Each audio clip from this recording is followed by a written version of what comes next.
everyone, we are Group 4 and today we will be presenting International Financial Management and Cross-Cultural Management. First, let's talk about International Financial Management. International financial management is the strategic management of financial activities and investments across national borders, primarily by multinational corporations, government, and financial institutions. Ibig sabihin, kapag ang isang kumpanya ay may business sa isang bansa, whether buying, selling, investing, o nag-expand sila, kailangan nilang maging maingat sa pag-manage ng financial decision nila globally. Next, we have foreign exchange market and currency risk management. Next, we have the foreign exchange market, or commonly known as Forex. Foreign exchange market, a global market where currencies are traded, vital for international trade and investment. This is a global marketplace where currencies are bought and sold. Napakahalaga ito dahil ginagamit ito sa international trade and investment. For example, kung isang kumpanya sa Pilipinas ay bibili ng goods mula sa United States, kailangan mo na itong i-convert ang peso into US dollars. The foreign exchange market makes this currency conversion possible. Without the foreign exchange market, or Forex, market companies and government would struggle to participate in international business transactions. Pero, kasama ng foreign exchange ay may kaakibat na risk. Ito yung tinatawag na exchange rate risk or currency risk. Arises from fluctuations in currency values. Exchange rate risk refers to the possibility of financial loss caused by changes in currency values. Araw-araw po itong nagbabago ang exchange rates. For examples, ang company in US dollars, biglang bumaba ang value ng dollar kumpara sa peso, the company might be lost money during conversion. That's why business needs strategies to protect themselves from these unpredictable currency changes. Managing currency risk is a major part of international financial management. Let's proceed to types of currency risk. Una, meron tayong transaction risk. Ito yung risk na directly naapektuhan ang aktwal na bayad o matatanggap na pera in foreign currency. For example, may kumpanya na bumili ng goods from another country at magbabayad sila after 3 months. Kung tumaas ang value ng foreign currency, bago sila magbayad, mas malaki na ang gagastusin nila. So, yun po yung tinatawag na transaction risk. Aktwal na pera ang apektado. Next, we have translation risk. Ito naman ay nasa accounting side. Nakakaapekto ito sa financial statement ng company na may subsidiaries sa ibang bansa. Kapag kino-convert nila sa home currency ang kita ng foreign branches, nag-iba ang value dahil sa exchange rate changes. So, kahit walang actual na money loss, nagbabago ang financial reports dahil sa exchange rate movement.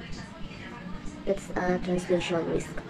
Lastly, meron tayong economic risk. Ito yung long-term effect ng exchange rate changes sa competitiveness ng isang kumpanya.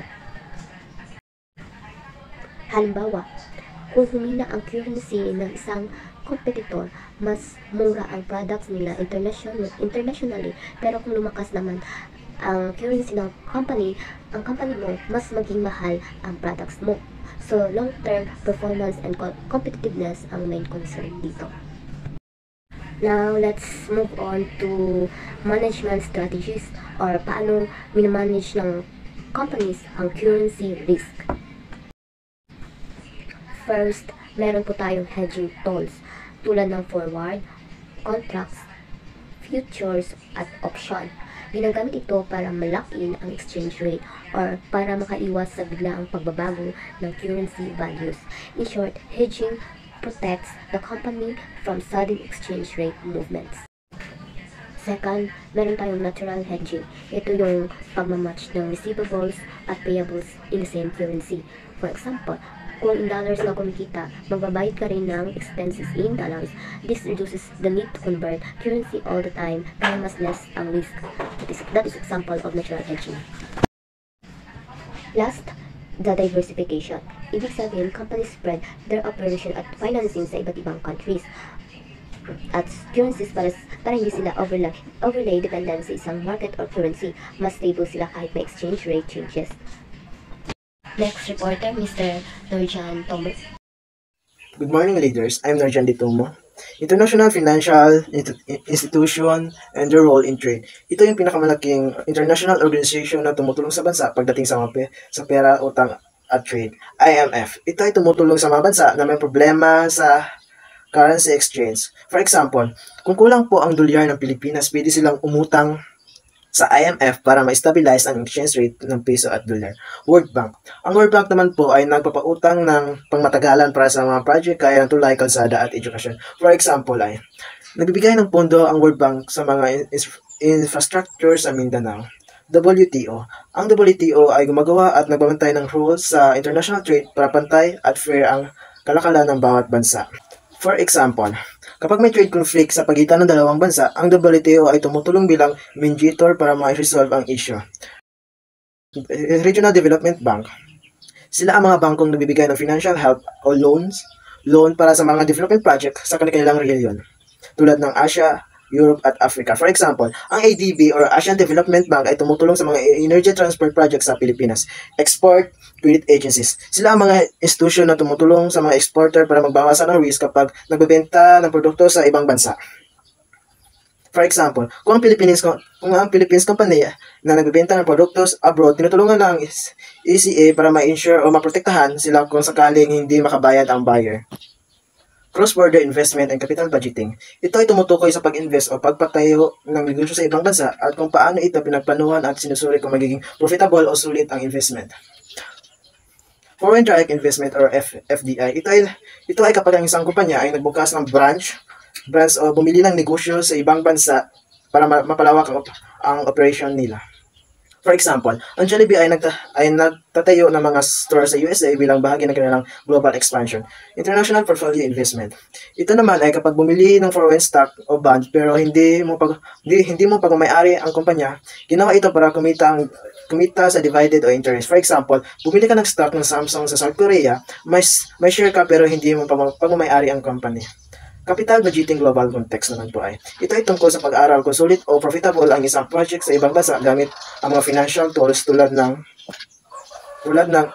NPV or Net Present Value or IRR, International Rate of Return, Payback Period.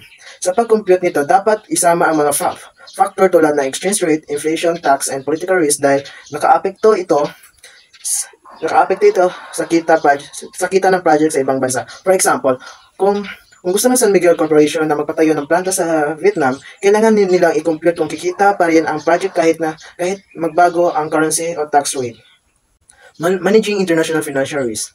Kapag nagnegosyo o nag-i-invest sa ibang bansa, maraming financial risk ang pwedeng makaapekto sa kita ng kumpanya kabilang na dito ang type of risk. Currency risk. Risk na nagbabago ng exchange rate at mapaapektuhan ang value ng kita o gastos na sa ibang currency. Interest rate risk. Risk na nagbabago ang interest rate na pwedeng makaapekto sa loan o financing cost. Political risk na maapektuhan ng political decision o stability ng negosyo ng ibang bansa. Credit risk. Risk na hindi makabayad ang kliyente o business partner sa utang o contract. Tools of risk management. Derivatives. Mga financial contract na ginagamit para i-hedge o protektahan ang kumpanya laban sa currency o interest rate inflation. Political risk insurance. Insurance na nagbibigay ng protection laban sa political risk tulad ng expiration o political stability. Diversification. Paglagay ng investment sa ibang market o financing source para mabawasan ang risk exposure. Use of local financing. Paggamit ng local loans o financial para mabalance ang foreign exposure at mabawasan ang currency risk. Thank you. Good morning, leaders. My name is Brian Lon. This is my part for our presentation. Cross-cultural management involves strategy for effectively managing and collaborating with people from diverse culture background, especially in international business. Cultural management, for example, ang leader ng proyekto ay nagsasagawa ng isang training session para sa mga empleyado sa Pilipinas upang maintindihan ang kultura na estilo ng komunikasyon ng mga Japanese. Sa kabila nito, ang mga empleyado sa Japan ay nagsagawa ng isang training para maintindihan ang kultura na estilo ng komunikasyon ng mga Pilipino. Ang resulta ay mas epektibong komunikasyon at mas maayos na kooperasyon sa proyekto. So for example, ang cross-cultural ay nagsasagawa sila ng orientation at seminars. Second one is understanding cultural differences, their impact on international business. Ang cultural differences ay tumutukoy sa pagkakaiba ng mga values, belief at behaviors ng mga tao mula sa iba't ibang bansa o kultura. Sa international business, mahalagang maintindihan ito para makipagtrabaho at makipag-communicate ng maayos sa mga taong may iba't ibang background. And third one, OCDE's cultural dimension. Ito ay isang model na nagpapakita kung paano naiiba ang kultura ng mga bansa sa ilang aspeto. For example, power distance. Gaano kataas ang respeto o distansya sa pagitan ng boss at employee? Example, sa Japan mataas ang power distance kaya bihirang kontrahin ng boss, pero sa US okay lang, magbibigay ng opinion kahit employee ka lang. So, and third one, individualism versus collectivism. At long context culture naman, diretso at klaro magsasalita, mas mahalaga ang actual words. For example, sa US o Germany, gusto nila straight to the point na walang paligoy-ligoy. Yan ang low context culture. Impact on business, decision-making style. Sa Western countries like US, mabilis ang decision, individual base. Sa Asian countries like Japan, group consensus muna bago mag-decision. Time orientation, monochronic, one task at time, on time, hierarchy and teamwork. Sa mga bansang may power distance, boss ang laging nasusunod. So, sa low power distance, lahat ay may bosses sa meeting. For example, sa Korean companies, kailangan maghintay muna ang junior bago magsalita. Pero Australia, open discussion kahit kanino. That's all. Thank you. Good morning, Mom. Good morning, leaders. I'm Irene Tingal. This is my part of our presentation. Cross-cultural communication and negotiation strategy. Barriers to communication, language difference, nonverbal cause, cultural assumptions.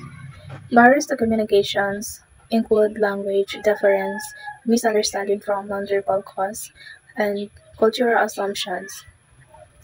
These obstacles prevent clear message exchange, causing confusion and misinterpretation. Overcome them requires awareness and adapting communication style to bridge gaps effectively.